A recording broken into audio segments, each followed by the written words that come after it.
سلام علیکم بینندگان عزیز. امروز 1 می سال 2020 این آسایشگاه دکتر طاهری. حالا همین دوام دیروز و مقدار آب 2 مرتبه زیاد شد چونکه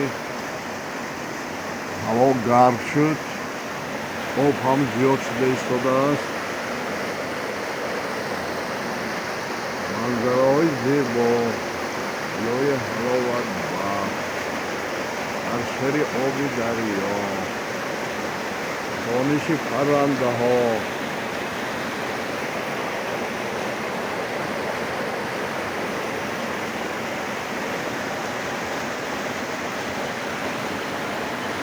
و گیاه های شکو بخش،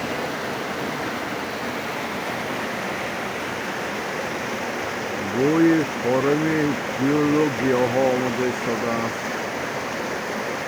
مرحمت با آسایشگاه دکتر طاهری، جمهوری تاجیکستان، ناحیه عینی، دهه پوتفین.